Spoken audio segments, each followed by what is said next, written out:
Pronto, olá.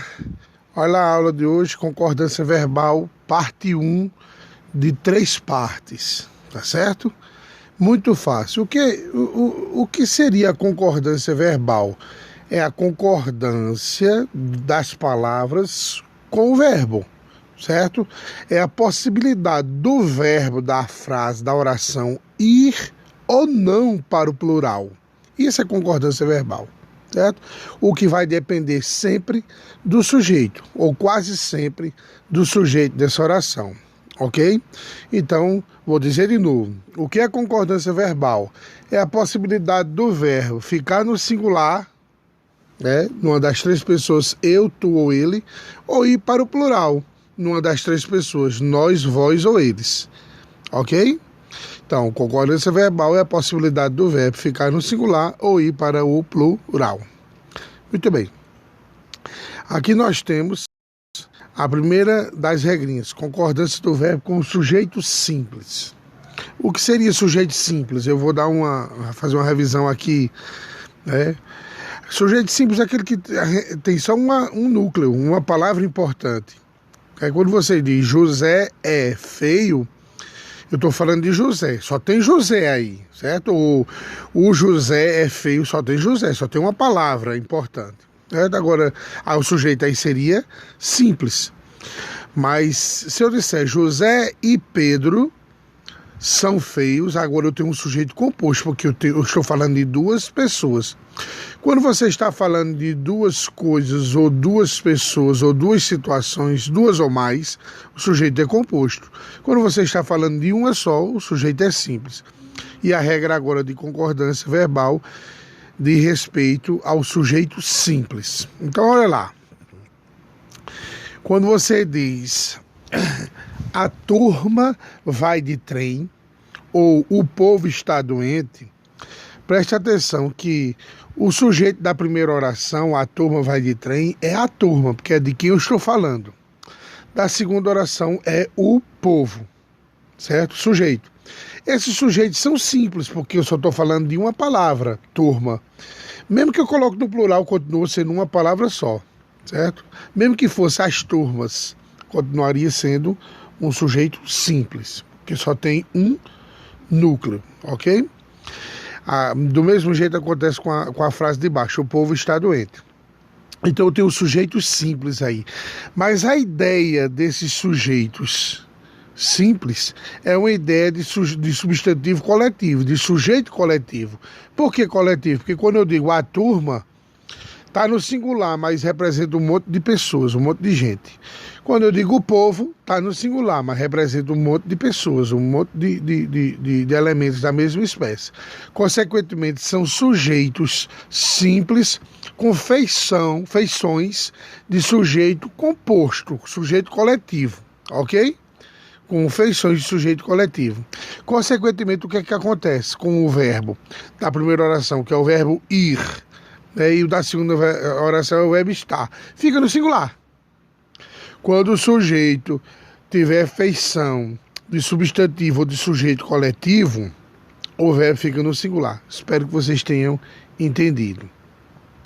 Certo? Então você nunca pode dizer a turma vão, ou o povo estão, ou o povo vão.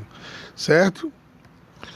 Muito bem, porque o sujeito aí tem feição de sujeito no singular, sujeito com feição de coletivo, certo? Agora, tem uma observação aqui que diz o seguinte, deixa eu diminuir aqui para vocês entenderem melhor. Agora, se o sujeito simples coletivo estiver acompanhado de um adjunto ou distante do verbo, o verbo pode ficar no singular ou no plural. Dessa maneira, veja só, é só você pegar aqui o exemplo. O elenco de artistas entrará ou entrarão a qualquer momento. Se você for analisar, o sujeito aí é o elenco de artistas, certo? Por que foi que eu coloquei no singular? Porque eu concordei com a palavra elenco, que é o sujeito que tem como ele tem um substantivo como sujeito, como núcleo do sujeito, e esse substantivo tem feição de coletivo. Mas ele veio acompanhado de uma palavra, o elenco de artistas. Então eu posso também concordar só com a palavra artistas quando vier assim. Então eu posso dizer o elenco entrará para concordar com o elenco, mas como tem a palavra de artistas, eu posso dizer entrarão para concordar com artistas. Vamos fazer a frase de baixo. Uma multidão de pessoas, se eu disser só uma multidão, seria um sujeito simples coletivo. Aí iria para o singular o verbo. Mas como eu disse, uma multidão de pessoas continua sendo um sujeito simples, coletivo, mas seguido de um determinante no plural, que seria de pessoas. Daí eu posso fazer duas concordâncias com o verbo. Concordando com multidão, o verbo fica no singular, saiu. Ou concordando com pessoas, o verbo vai para o plural, ficando assim, saíram. Muito bem. Espero que vocês tenham entendido, ok? Beleza. Agora, olha essa 2 aqui. O que é que diz nessa 2? Olha só, deixa eu ler o enunciado para vocês entenderem. Quando o sujeito é formado por nome próprio de lugar ou título de obra, se o sujeito é um nome próprio, ou seja, é um nome de um lugar, ou um título de uma obra, a concordância é feita assim, veja só. Olha o exemplo, aí você diz assim: os Lusíadas relatam os feitos grandiosos de um povo. Todo mundo sabe que os Lusíadas é um livro, é o nome de uma obra, certo? Então, os Lusíadas, está com letra maiúscula, é o nome de uma obra.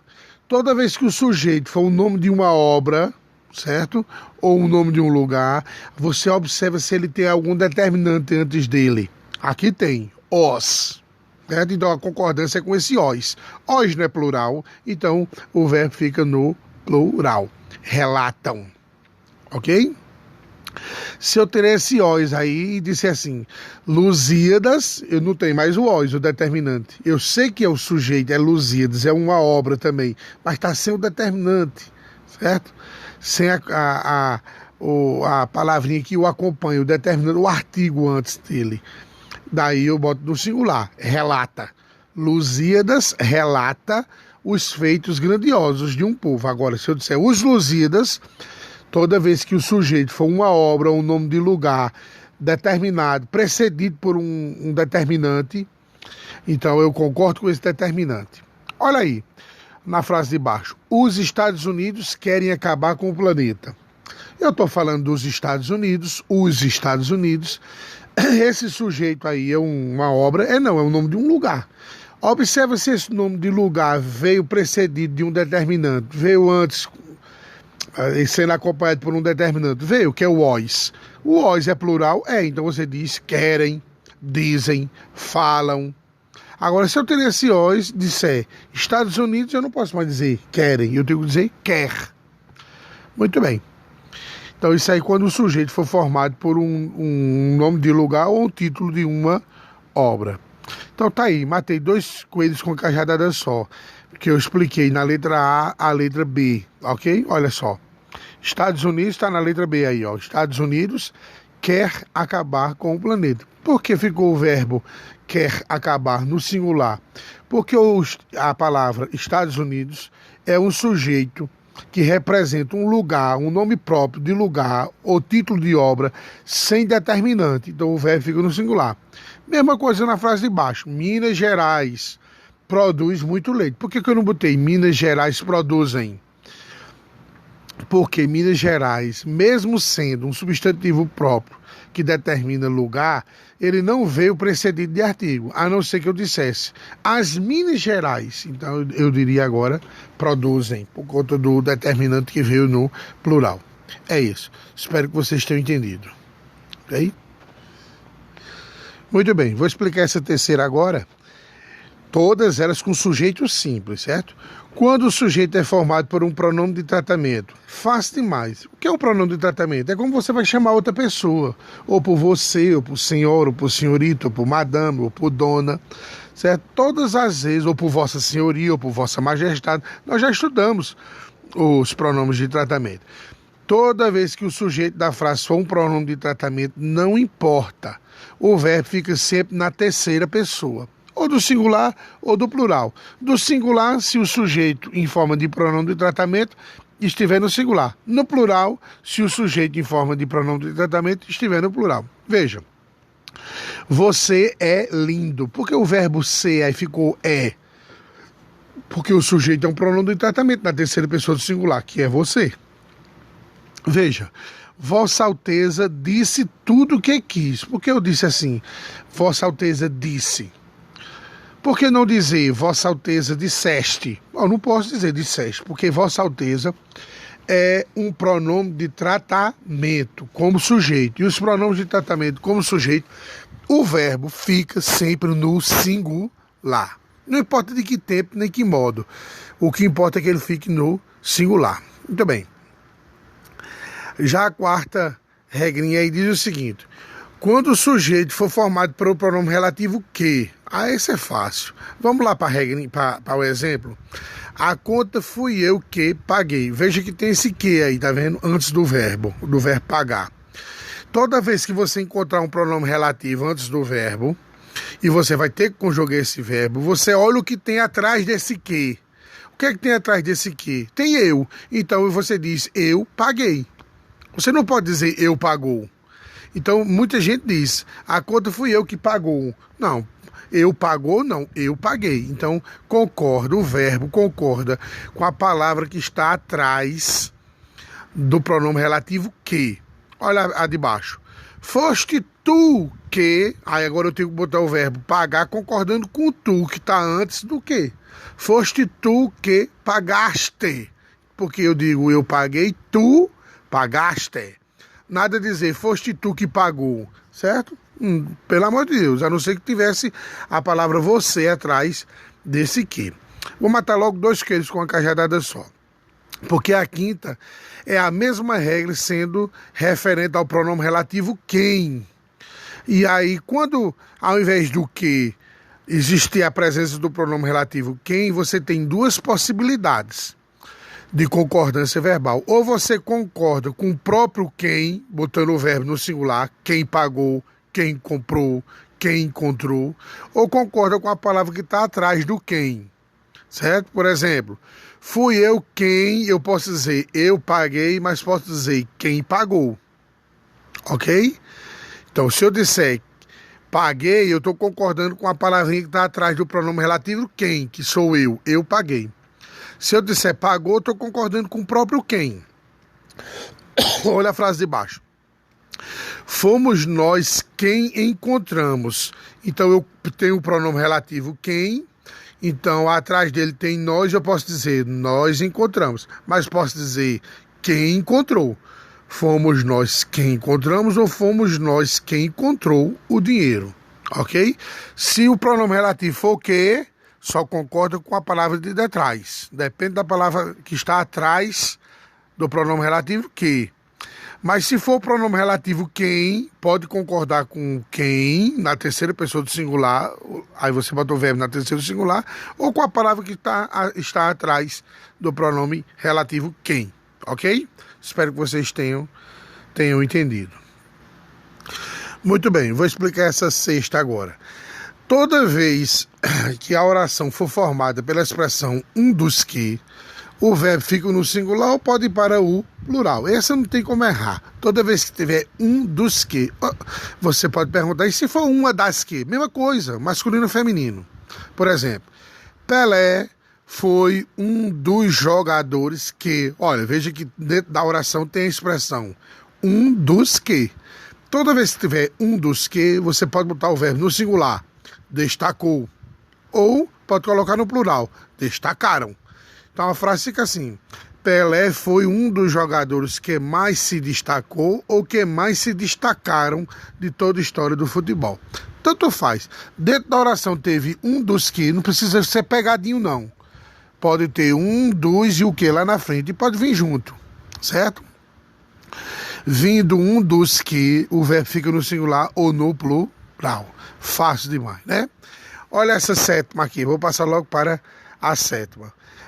Quando o sujeito for formado por uma expressão partitiva, o verbo pode concordar com a expressão ou com o substantivo que às vezes o segue. Então, se você disser assim, boa parte das garotas, então isso é o sujeito, saíram com rapazes educados, porque eu estou falando de boa parte das garotas, então isso é o sujeito.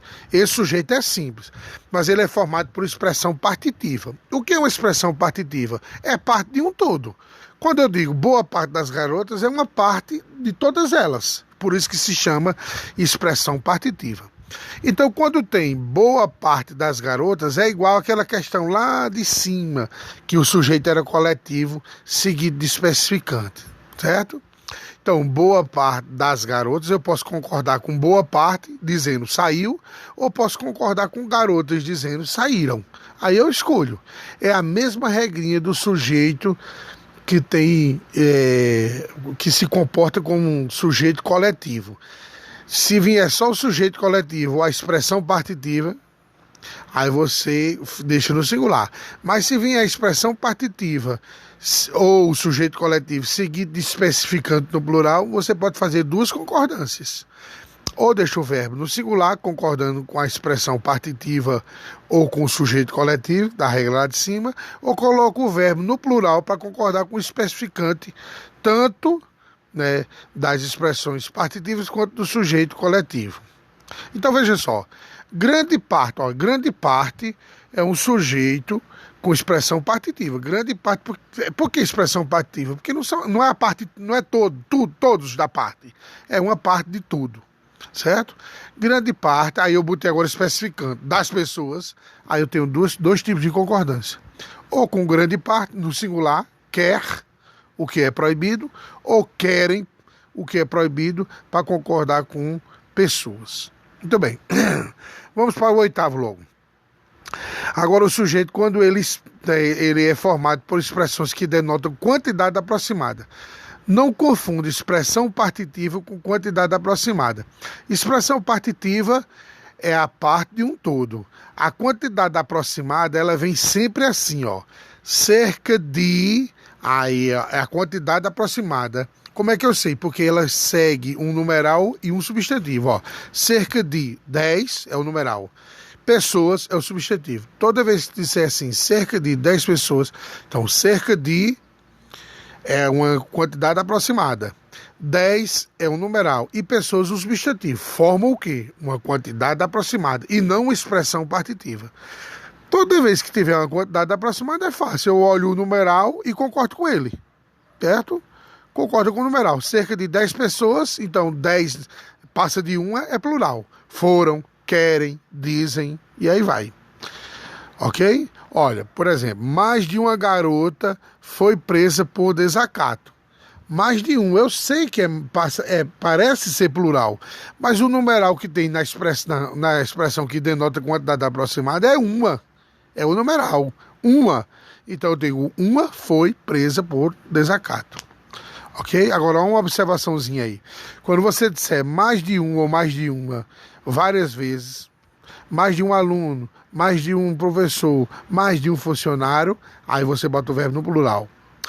Se saíram bem este ano, ok? Ou mais de um aluno, mais de um pai, mais de um funcionário quebraram as regras da escola. Quebraram, porque eu estou repetindo a expressão mais de um, ok?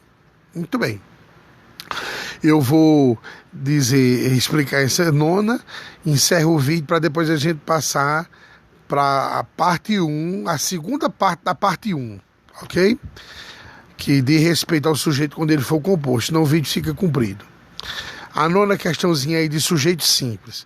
Quando o sujeito é simples, mas é formado por pronome indefinido ou interrogativo, seguido de nós ou de vós, a concordância se faz assim, olha só. Nós temos um pronome indefinido ou interrogativo. Ó. Algum é indefinido ou interrogativo. Na primeira frase ele é interrogativo, porque está dentro da frase interrogativa, certo? Algum de nós tem dinheiro? Algum de nós iremos morrer ou irão morrer? Algum de vós são ou sois os culpados? Então a gente faz assim, veja só. Quando ele vem seguido de nós ou de vós, nós fazemos da seguinte maneira.